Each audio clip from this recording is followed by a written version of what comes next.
Hi friends, welcome back. मैं हूँ रानी, ये है डेविड। हम साइकोलॉजिस्ट हैं, हम दिल्ली से हैं। हम sexual wellness and couple relationship पर इंफॉर्मेशन देते हैं। आज का हमारा टॉपिक है सीक्रेट ऑफ हेल्दी रिलेशनशिप। तो आज हम बात करेंगे ऐसे 10 पॉइंट्स की जो कि बहुत ज़रूरी होते हैं और जो कि सीक्रेट है किसी भी रिलेशनशिप को स्ट्रॉन्ग करने का और इंटीमेट बनाने का। तो सबसे पहला पॉइंट है हमारा कम्युनिकेशन। हेल्दी रिलेशनशिप का सबसे पहला पॉइंट है कम्युनिकेशन। एक दूसरे से बात करें। मतलब कि अगर आपके बीच में एक हेल्दी कम्युनिकेशन है तो ये बहुत इम्पॉर्टेंट है और ये बहुत ज़्यादा फ़ायदेमंद है कि आपका रिलेशनशिप बहुत स्ट्रॉन्ग रहेगा। तो अगर आपके पार्टनर का और आपका बहुत अच्छा कम्युनिकेशन है, बहुत टाइम तक अगर आप बात नहीं करते तो गड़बड़ हो जाती है। इसलिए हमेशा बात करते रहें। ऐसा नहीं है कि 24 घंटे ही बात कर रहे हैं। कम्युनिकेशन का मतलब होता है कि आपके आसपास कुछ भी हो रहा है उसकी रामायण नहीं करनी है आपको, लेकिन एक दूसरे से बात करनी है। बहुत सारे टॉपिक्स हो सकते हैं, आपकी लाइक्स डिसलाइक्स, आपने क्या किया, किस तरह की आपको लाइफ चाहिए, किस तरह के आपके विजन हैं, आपके गोल्स हैं। इस तरह का एक हेल्दी कम्युनिकेशन अगर आप लोगों के बीच में है तो ये एक सीक्रेट है। दूसरा है ट्रस्ट। एक दूसरे पर आपको ट्रस्ट करना होगा। ऐसा नहीं कि कोई हाथ पकड़ के लटका दिया पहाड़ से नीचे और ट्रस्ट कर रहे हैं, उस तरह का ट्रस्ट नहीं। लेकिन जो ट्रस्ट होता है वो फाउंडेशन होता है किसी भी सक्सेसफुल रिलेशनशिप का, कि आप एक दूसरे पर भरोसा कर सकते हैं, एक दूसरे के साथ रह सकते हैं, एक दूसरे के साथ अपना फ्यूचर प्लान कर सकते हैं और एक दूसरे के भरोसे डिसीजन ले सकते हैं। तो ट्रस्ट भी एक बहुत बड़ा सीक्रेट है किसी भी हेल्दी और सक्सेसफुल रिलेशनशिप का। उसके बाद आती है रिस्पेक्ट। आपस में लड़ाइयाँ होती रहती हैं, लेकिन रिस्पेक्ट का ध्यान रखना है। आपको ये ध्यान रखना है कि आपके पार्टनर की रिस्पेक्ट ख़राब नहीं होनी चाहिए। ऐसा नहीं है कि बिल्कुल उसके सामने तो रिस्पेक्ट कर रहे हैं और पीठ पीछे अपने दोस्तों से, अपनी फैमिली में उसका मजाक बना रहे हैं। ऐसा भी नहीं होना चाहिए।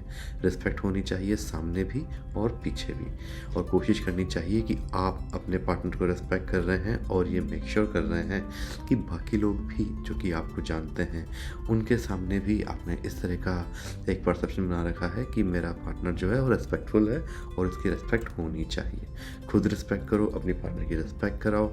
ये भी एक बहुत बड़ा पॉइंट है कि आपकी रिलेशनशिप बहुत स्ट्रांग रहेगी और बहुत लॉन्ग रहेगी। उसके बाद आती है अंडरस्टैंडिंग। तो आपके बीच में एम्पैथी है, समझ में आता है, ट्रस्ट है, समझ में आता है, लेकिन अगर अंडरस्टैंडिंग नहीं है तो एक प्रॉब्लम है। तो एक दूसरे के ऊपर ट्रस्ट करके एक दूसरे के ऊपर अपनी अंडरस्टैंडिंग जनरेट करनी चाहिए, जिससे कि आप एक दूसरे को समझ सकें। उनने क्या डिसीजन लिए, उनने कुछ किया तो क्यों किया, कैसा किया, इस बारे में आपको अपनी समझदारी दिखानी होगी। ये एक ऐसा पॉइंट होता है कई बार आप नहीं कर पाते, पर एक दूसरे पर अगर आपको ट्रस्ट है तो धीरे धीरे अंडरस्टैंडिंग भी बनेगी, और ये बनानी ज़रूरी है अगर आप एक लॉन्ग टर्म रिलेशनशिप चाहते हैं। उसके बाद आता है कॉम्प्रोमाइज़। कई लोगों को लगता है कि लव में कॉम्प्रोमाइज़ नहीं होता, लेकिन अगर आप चाहते हैं कि आपका एक रिलेशनशिप जो है बहुत लंबा चले, एक दूसरे के साथ आप खुश रहें, तो आपको बहुत सारी जगहों पर कॉम्प्रोमाइज़ भी करने होंगे, जिनके लिए आपको रेडी रहना चाहिए। इसका मतलब ये नहीं है कि आप कुछ भी गलत डिसीजन है, कुछ भी गलत चीज़ें हैं उनको एग्री कर रहे हैं। लेकिन कई बार होता है कि कुछ चीज़ अगर आपको पसंद नहीं है लेकिन आपका पार्टनर कर रहा है, तो वहाँ पर आप देखिए कि किस तरह से चेंज कर सकते हैं। नहीं हो रही हैं तो कई बार आपको कॉम्प्रोमाइज़ करना होता है। अगर आपका रिलेशनशिप बड़ा है किसी भी चीज़ से तो कॉम्प्रोमाइज़ हमेशा छोटा होता है। उसके बाद आती है इंटीमेसी, कि आप अपने पार्टनर के साथ कितने इंटीमेट हैं। कि हाँ, सारी बातें होती हैं लेकिन इंटीमेसी नहीं है तो भी एक बड़ी प्रॉब्लम है। तो इंटीमेसी भी एक बहुत बड़ा सीक्रेट है जिसके कारण आपकी रिलेशनशिप बहुत लंबी चल सकती है। और अगर आपके बीच में इंटीमेसी है तो आप अपने रिलेशन को बहुत ज़्यादा एंजॉय करेंगे। इसलिए इंटीमेसी बनाना भी बहुत ज़रूरी है। उसके बाद आता है कि क्या आपके जो इंटरेस्ट हैं वो एक दूसरे को पसंद है। हो सकता है आपकी हॉबी कुछ और हो, आपके पार्टनर की हॉबी कुछ और हो, तो वो चलता है। लेकिन कुछ चीज़ें ऐसी होनी चाहिए जो कि दोनों को पसंद हो। जैसे कि हम दोनों को घूमना बहुत पसंद है, हम दोनों को नए नए होटल्स एक्सप्लोर करना बहुत पसंद है, नया नया खाना खाना पसंद है। उसके अलावा मेरी बहुत सारी हॉबीज़ हैं जो कि इसे पसंद नहीं, ये नहीं करती। इसकी बहुत सारी हॉबीज़ हैं जो कि मैं नहीं करता। तो वो हॉबीज़ हम आपस में करते रहते हैं, लेकिन हमारे कुछ शेयर्ड इंटरेस्ट भी हैं जो दोनों को पसंद है। और जब दोनों साथ में हैं तो कोशिश कीजिए ऐसी चीज़ें करने की जो दोनों को पसंद है। उसके बाद आता है कि क्वालिटी टाइम क्या आप स्पेंड कर रहे हैं। और क्वालिटी टाइम ऐसे नहीं होता कि रोज़ रोज़ आप घर में ही हैं या रोज़ रोज़ आप पार्टी ही कर रहे हैं, वही क्वालिटी टाइम है। क्वालिटी टाइम के अंदर आप एक दूसरे को समझिए, सिर्फ एक दूसरे को टाइम दीजिए, एक दूसरे की हॉबीज़ को समझिए, एक दूसरे से एक अच्छा कम्युनिकेशन कीजिए, फ्यूचर में किस तरह से रहना है, क्या फाइनेंशियल्स हैं, किस तरह से बातें करनी है, वो सारी चीज़ें भी क्वालिटी टाइम में आती हैं। अगर इस तरह का क्वालिटी टाइम अगर आप स्पेंड करते हैं तो आपकी लाइफ में, आपके रिलेशनशिप में इंटीमेसी बहुत बढ़ जाएगी। अब उसके बाद आता है कमिटमेंट। ये एक बहुत बड़ा सीक्रेट है जो कि काफ़ी लोग लगता है कि ये तो मैंडेटरी है। हाँ, मैंडेटरी है, लेकिन कमिटमेंट किस तरह का होना चाहिए, कब होना चाहिए, कैसे होना चाहिए, वो बहुत ज़रूरी है। आपने रिलेशनशिप में आए और आते ही 8-10 कम्युनिकेशन कर लिए और कमिटमेंट कर दिए कि कुछ भी हो हम तो ये करेंगे वो करेंगे, दैट विल नॉट वर्क।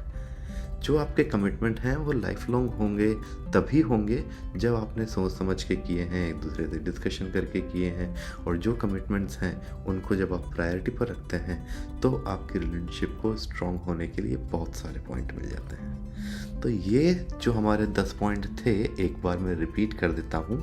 सबसे पहला पॉइंट था कम्युनिकेशन, उसके बाद पॉइंट था ट्रस्ट, फिर थी रिस्पेक्ट, फिर थी अंडरस्टैंडिंग, उसके बाद है कि कुछ चीज़ों में आपको कॉम्प्रोमाइज़ करना होगा, फिर है कि आपस की इंटीमेसी, उसके बाद है शेयर्ड इंटरेस्ट, उसके बाद है कि आप कितना अच्छा क्वालिटी टाइम स्पेंड करते हैं, उसके बाद है कि आपके आपस की अंडरस्टैंडिंग कितनी ज़्यादा है, और सबसे बाद में आता है आपके कमिटमेंट कि आपके आपस में और आपके फ्यूचर को लेके आपके कितने कमिटमेंट्स हैं। ये पॉइंट्स को फॉलो करें और हमें बताएं कि आपके रिलेशनशिप पे कितना इम्पैक्ट आया है।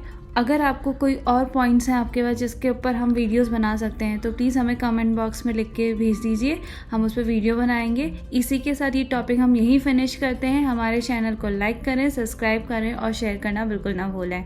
और हमारे दूसरे जो वीडियोस हैं उनको भी देखिए।